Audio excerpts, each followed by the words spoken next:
Morning guys, it's all about economics में आप सबका स्वागत है। तो आज हम कंटिन्यू करने वाले हैं हमारा एडीएस मॉडल पार्ट 4, जिसमें हम इक्विलिब्रियम देखेंगे शॉर्ट रन में भी और लॉन्ग रन में भी। ठीक है, इससे पहले हम एग्रीगेट डिमांड, एग्रीगेट सप्लाई, ठीक है, वो कर चुके हैं। स्टिकी वेज का कॉन्सेप्ट भी हमने पढ़ लिया है। तो आज हम इक्विलिब्रियम करेंगे। तो जिन्होंने पीछे वाली वीडियोस नहीं देखी हैं वो उनको देख लें, ठीक है, और फिर इस पे आएँ तो आपको ये अच्छे समझ में आएगा। अगर आपको पहले से आता है तो भी ठीक है, नहीं आता तो भी हम इसे को बिल्कुल बेसिक लेवल से करने वाले हैं। तो अगर आप चैनल पर नए हैं तो प्लीज़ सब्सक्राइब कर लें और स्टार्ट करते हैं इस टॉपिक को। सबसे पहले हम शॉर्ट रन में देखेंगे कि इक्विलिब्रियम कैसे होता है। ठीक है, पीछे की वीडियोस में हमने सब कुछ देख चुके हैं, एग्रीगेट डिमांड, एग्रीगेट सप्लाई, सब कुछ। तो सीधे डायग्राम पर चलते हैं। इस टाइम हमारा जो इक्विलिब्रियम है वो पॉइंट ई पर है, जहाँ पर हमारा एग्रीगेट डिमांड कर्व वो हमारे एग्रीगेट सप्लाई कर्व को, short run aggregate supply curve को पॉइंट ई पर कट कर रहा है। ठीक है, और इस इक्विलिब्रियम पॉइंट पर जो प्राइस है वो P0 है और जो हमारी रियल जीडीपी है वो Y0 है। ठीक है, यहाँ तक क्लियर है। जहाँ पर दोनों कर्व इंटरसेक्ट कर रहे हैं वो इक्विलिब्रियम पॉइंट है।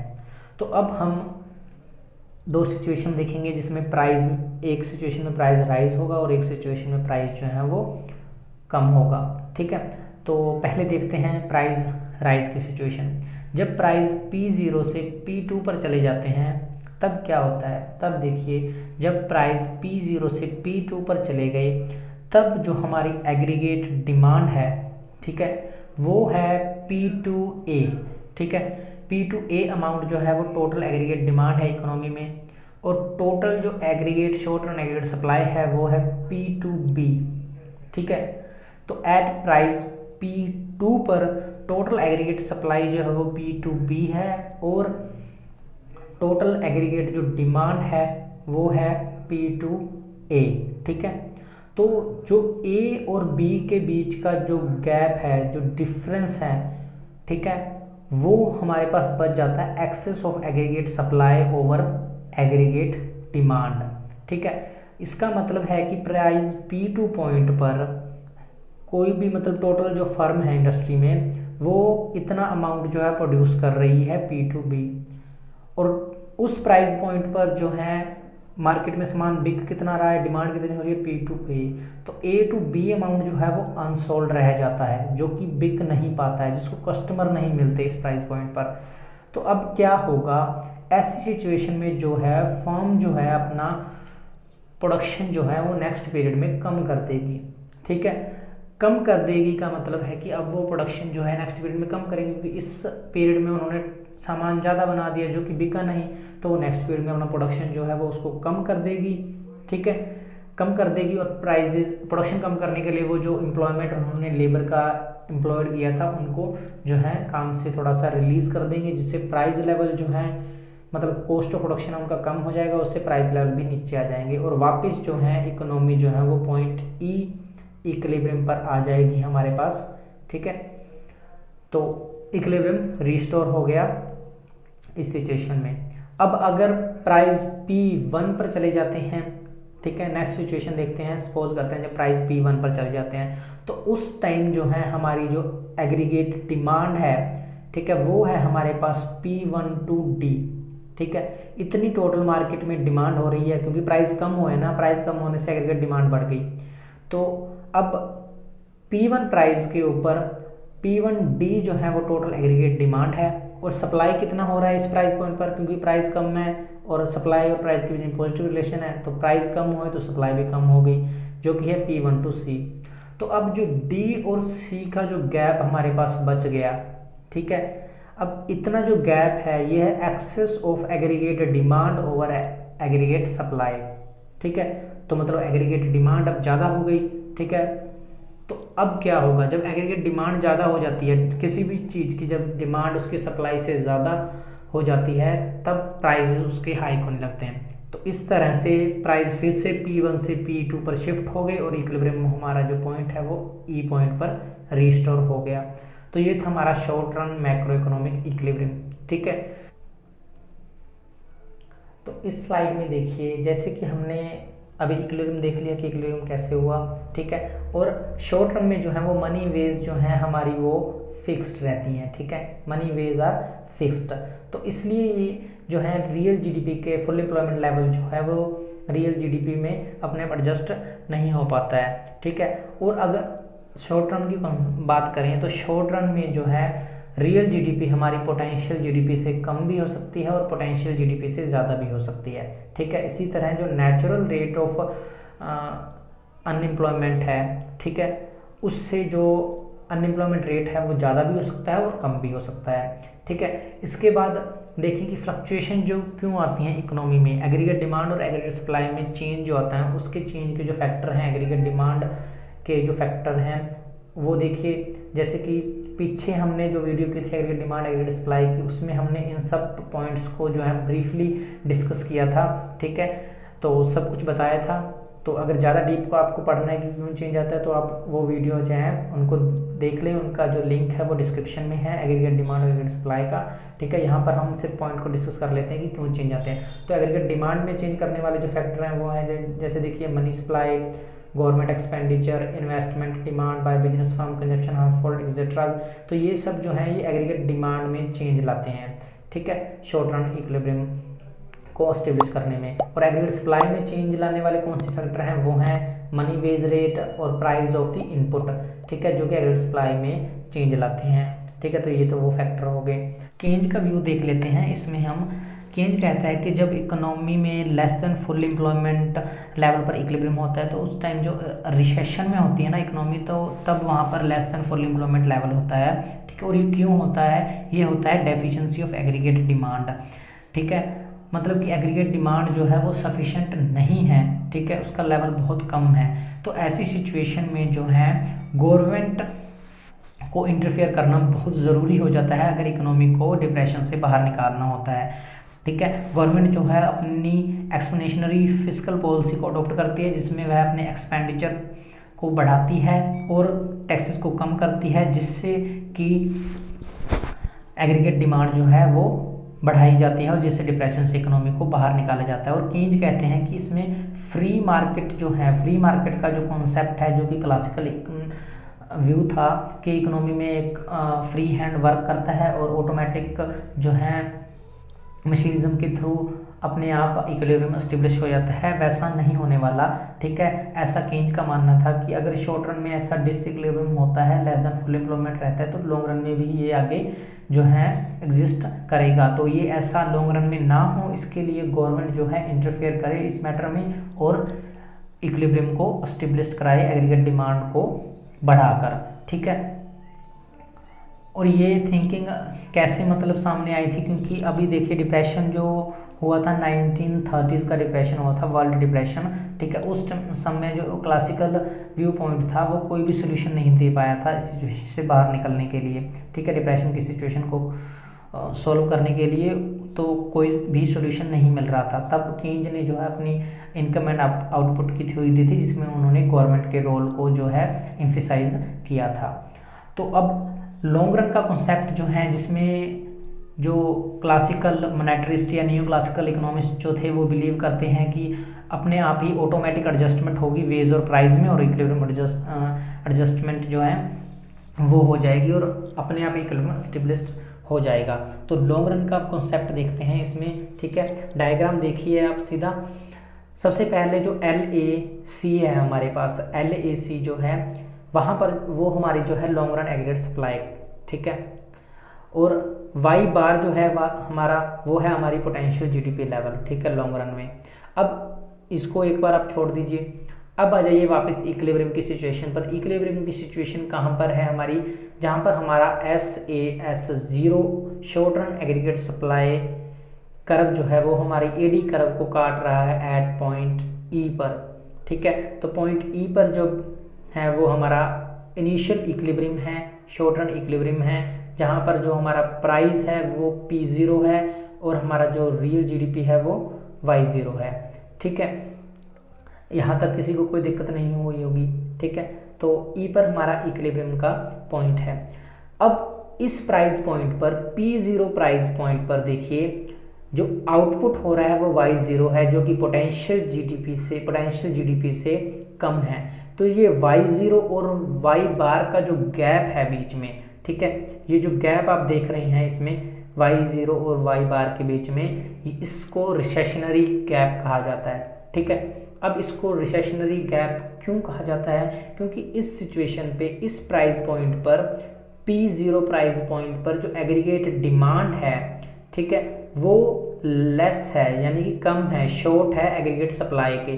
मतलब अगर देखिए इस प्राइस पॉइंट पर अगर तो ये एडी कर्व जो है ये यहाँ पर कट करे, LAS long run aggregate supply curve को यहाँ पर कट करता है, तो मतलब इक्विलिब्रियम एस्टेब्लिश्ड हो जाता है इस प्राइस पॉइंट पर, ठीक है। लेकिन ये कट कर रहा है यहाँ पर, मतलब ये इतना जो है, इतना जो गैप है ई से लेकर यहाँ तक का गैप जो है वो डेफिशिएंसी इन एग्रीगेट डिमांड है, ठीक है। तो इसलिए P0 प्राइस पॉइंट पर जो है aggregate demand is insufficient to aggregate supply, long run aggregate supply, तो इसलिए इसे रिसेशनरी गैप कहा जाता है, ठीक है। तो ऐसी सिचुएशन में अब क्या होगा?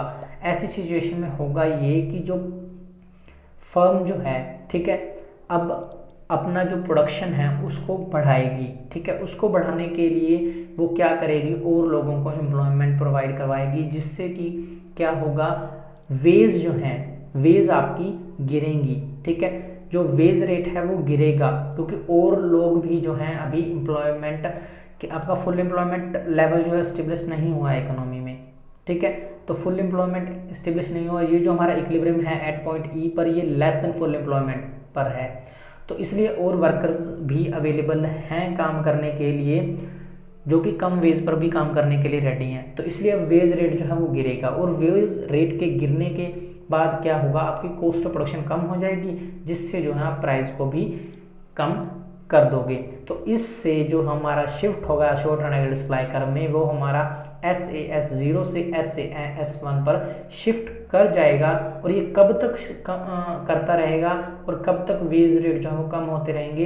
वेज रेट तब तक कम होते रहेंगे जब तक जो है आपका फुल एम्प्लॉयमेंट लेवल जो है वो नहीं आ जाता इकोनॉमी में, ठीक है। और हमारी short run aggregate supply curve S1 जो है वो हमारी LAS को एट पॉइंट G पर कट नहीं करती, तब तक जो है ये शिफ्ट होता रहेगा short run aggregate supply curve में, और यहीं पर जो है बाद में हमारी एग्रीगेट डिमांड जो है वो भी कट करेगी। तो जब हमारे तीनों कर्व एक ही पॉइंट पर कट कर रहे हैं, ठीक है, एट पॉइंट G पर, और इस इक्विलिब्रियम पॉइंट पर जो हमारा प्राइस है वो P1 है, और यहाँ पर हमारी पोटेंशियल GDP है। तो इस तरह से अगर हमारा जो इक्विलिब्रियम है वो इसमें स्टेब्लिश्ड हो जाता है एट पॉइंट G पर।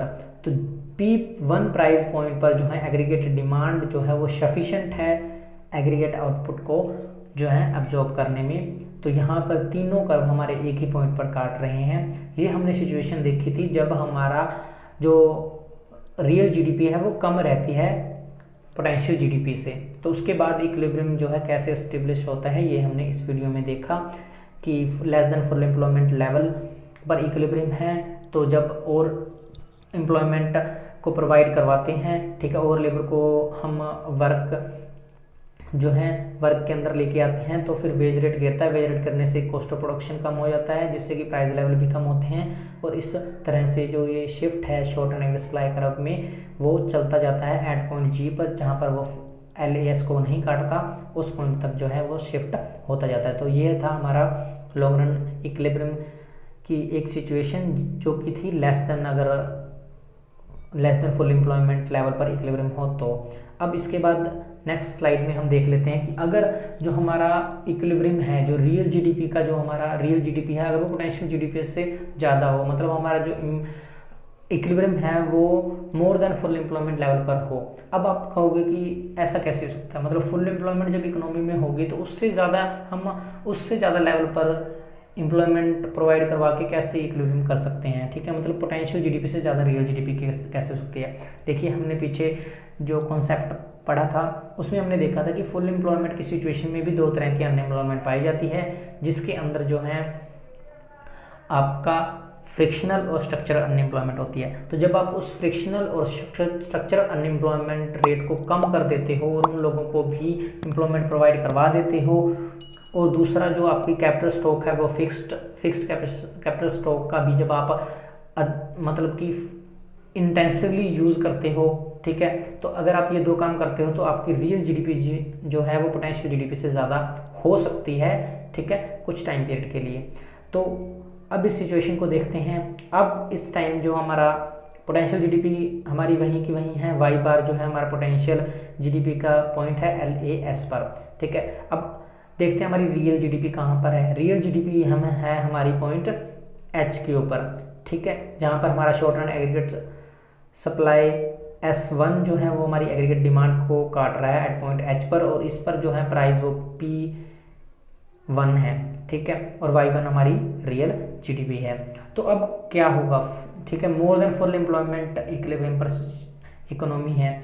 तो अब देखिए फुल एम्प्लॉयमेंट से ज़्यादा आप एम्प्लॉयमेंट प्रोवाइड करवा चुके हो, ठीक है, और इसमें आप पहले एक चीज़ और देख लीजिए, इंपॉर्टेंट है, पोटेंशियल जीडीपी जो है और Y1 रियल जीडीपी, और ये जो गैप है, अभी आप गैप देख रहे हो इसके अंदर, ठीक है, ये जो गैप है पोटेंशियल जीडीपी और रियल जीडीपी के अंदर, इस गैप को कहते हैं इन्फ्लेशनरी गैप, ठीक है, इन्फ्लेशनरी गैप। यही जो इन्फ्लेशनरी गैप है ये जो है इन्फ्लेशनरी प्रेशर को जो है आगे मतलब बूस्ट अप करता है, जिससे कि एग्रीगेट डिमांड जो है वो और बढ़ती चली जाती है, ठीक है। तो ये इन्फ्लेशनरी गैप है, इसको कैसे कम करना है ये हम डिस्कस करेंगे, लेकिन पहले हम देख लेते हैं हमारा इक्विलिब्रियम कहाँ पर है। इक्विलिब्रियम हमारा पॉइंट H पर है, more than full employment level पर है। तो अब इस सिचुएशन में क्या होगा, देखिए आपने एम्प्लॉयमेंट बहुत ज़्यादा प्रोवाइड करवा दिया कि अब कोई भी मतलब लेबर है ही नहीं पूरी इकोनॉमी में, मतलब जितनी फुल कैपेसिटी से भी ज़्यादा पॉसिबिलिटी थी उसको भी आपने अचीव कर लिया, ठीक है। अब H पॉइंट पर इक्विलिब्रियम पॉइंट है, मतलब यहाँ पर जो है जितना आप बना रहे हो उतना सामान बिक रहा है, ठीक है। तब अगर फिर भी फर्म को मतलब प्रॉफिट तो हो ही रहा है, उसका कोई भी सामान बच ही नहीं रहा, सब जो जितना बना रही है उतना ही बेच रही है, ठीक है। तो अब आगे प्रोडक्शन करने के लिए लेबर नहीं बची, ठीक है, क्योंकि लेबर ही वेरिएबल फैक्टर है। तो लेबर आगे प्रोडक्शन करने के लिए लेबर नहीं है, तो जब आप आगे प्रोडक्शन करते हो, ठीक है, तो तब वेजेस जो हैं वो बढ़ेंगी, क्योंकि आगे कोई काम करने वाला बच्चा ही नहीं है कम वेज पर। तो जो एग्जिस्टेंस वेज वर्कर्स हैं वे भी हायर वेज की डिमांड करेंगे और वेज रेट बढ़ेगा, और वेज रेट बढ़ने से आपका कॉस्ट ऑफ प्रोडक्शन जो है वो भी बढ़ जाएगा, ठीक है। तो उससे क्या होगा, उससे जो आपका शिफ्ट होगा सप्लाई कर्व में, और यह कब तक शिफ्ट होता चला जाएगा, ये तब तक शिफ्ट होता चला जाएगा जब तक कि आपकी short run aggregate supply curve जो है वो आपकी लॉन्ग रन एग्रीगेट सप्लाई को एट पॉइंट T पर नहीं काटती। और एट पॉइंट T पर जो है हमारा एग्रीगेट डिमांड भी कट कर रहा है, तो तीनों कर्व हमारे एक ही पॉइंट पर कट कर रहे हैं, T पॉइंट पर, और इस पॉइंट पर जो प्राइस है वो P2 है, और जो हमारी इकोनॉमी है वो वापस पोटेंशियल जीडीपी के ऊपर आ चुकी है, ठीक है। तो more than full employment level पर जब हमारी इकोनॉमी थी तो उस टाइम अगर प्रोडक्शन को बढ़ाया जो कि बढ़ाना ही पड़ेगा, क्योंकि जब किसी भी फर्म को अगर प्रॉफिट होता है तो वो आगे प्रोडक्शन करना चाहती है, ठीक है, लेकिन आगे प्रोडक्शन करने के लिए लेबर नहीं है, और जब शॉर्टेज ऑफ लेबर हो जाएगा तो वेज रेट जो है वो बढ़ेगा, वेज रेट के बढ़ने से कॉस्ट ऑफ प्रोडक्शन बढ़ेगा, ठीक है। कॉस्ट ऑफ प्रोडक्शन के बढ़ने से आप अपनी जो सप्लाई को है कम कर दोगे, और उससे आपका शॉर्ट रन सप्लाई कर्व जो है वो वापस ऊपर की तरफ शिफ्ट कर जाएगा, और पॉइंट T इक्विलिब्रियम पर जो इकोनॉमी जो है वो हमारी वापस इक्विलिब्रियम पर आ जाएगी पोटेंशियल जीडीपी के ऊपर एट प्राइस P2 पॉइंट पर। अब इस एक्सप्लेनेशनरी जो हमने इन्फ्लेशनरी गैप देखा था, इसको अब कम कैसे किया जाए। देखिए इसको कम करने के लिए गवर्नमेंट को इंटरफेयर करना पड़ेगा, और उसके लिए उन्हें अपनी जो फिस्कल पॉलिसी है उसको रिवर्स एक्शन में प्ले करना पड़ेगा, मतलब कि एग्रीगेट एक्सपेंडिचर को कम करना होगा, टैक्सेस को बढ़ाना होगा, मनी सप्लाई को कम करना होगा, ठीक है, और ये सब मेजर्स करके एग्रीगेट डिमांड को जो है वो कंट्रोल करना पड़ेगा। और ये था केन्ज का व्यू, ठीक है, कि जब फुल एम्प्लॉयमेंट की सिचुएशन होती है और इन्फ्लेशन होती है तो उसको कंट्रोल करने के लिए गवर्नमेंट को जो है अपनी जो उसकी डिमांड मैनेजमेंट पॉलिसी है उसको अडॉप्ट करना पड़ेगा, जिसमें वो अपना रिड्यूसिंग एग्रीगेट डिमांड, ठीक है, कंस्ट्रक्शनरी फिजिकल पॉलिसी, ठीक है, reducing government expenditure, imposing taxes, ठीक है, सिर्फ सेंट्रल बैंक जो इंटरेस्ट रेट को बढ़ा देंगे, और ये सब कुछ, ठीक है। और सिर्फ क्लासिकल और मोनेटरिस्ट या नियो क्लासिकल इकोनॉमिस्ट ही जो थे वही ये बिलीव करते थे कि there is automatic adjustment of wage and price to achieve long run equilibrium at full employment level. ठीक है, तो उनका मानना था कि ऑटोमेटिक एडजस्टमेंट हो जाएगी वेज और प्राइस के अंदर, किसी को कुछ करने की जरूरत नहीं है, अपने आप जो फुल एम्प्लॉयमेंट लेवल है वो रिस्टोर हो जाएगा। तो ये था क्लासिकल, मोनेटरिस्ट और जो है नियो क्लासिकल का व्यू। केंज का व्यू इनके बिल्कुल अलग था। केंज का कहना था कि गवर्नमेंट का जो रोल है वो बहुत इंपॉर्टेंट है, गवर्नमेंट को जो है इंटरफेयर करना ही पड़ेगा अगर इकोनॉमी को वापस इक्विलिब्रियम सिचुएशन पर लाना है। ठीक है, तो इस वीडियो में हमने शॉर्ट रन इक्विलिब्रियम किया, लॉन्ग रन इक्विलिब्रियम भी किया, उसको भी डिस्कस कर लिया है। तो अब हमारा जो यहाँ पर एडीएस मॉडल है वो मोस्टली कंप्लीट ही समझो, कंप्लीट हो ही चुका है। ठीक है, सिर्फ 2 छोटे छोटे टॉपिक रह गए हैं, जिसमें क्या होगा, या तो फ्रीडमैन का नेचुरल रेट हाइपोथेसिस होगा और स्टैगफ्लेशन के अगर कोई कॉन्सेप्ट, शायद हाँ एक स्टैगफ्लेशन का कॉन्सेप्ट है वो रहता है। ठीक है, तो उसकी 2 शॉर्ट वीडियो बनेंगी, वो अलग से डाल दी जाएंगी। बट आपका जो एडीएस मॉडल है वो यहाँ पर 4th वीडियो में जो है वो प्रॉपर मोस्टली कवर अप हो रहा है। ठीक है, तो अगर आप ये 4 वीडियो भी देख लेते हैं तो आपको एडीएस मॉडल पूरी तरह से समझ में आ जाएगा। ठीक है, तो जिन्होंने पहले वाली वीडियोज़ नहीं देखी हैं वो उनको भी देख लें, उनमें स्टेप बाय स्टेप हर चीज़ को एक्सप्लेन किया गया है। ठीक है, तो मिलते हैं नेक्स्ट वीडियो में। उम्मीद है कि आपको ये वीडियो समझ में आ गई होगी। ठीक है, ये कॉन्सेप्ट समझ में आ गया होगा। तो अगर वीडियो पसंद आई हो तो please like, share and subscribe and thanks for watching. मिलते हैं नेक्स्ट वीडियो में। सी यू सून।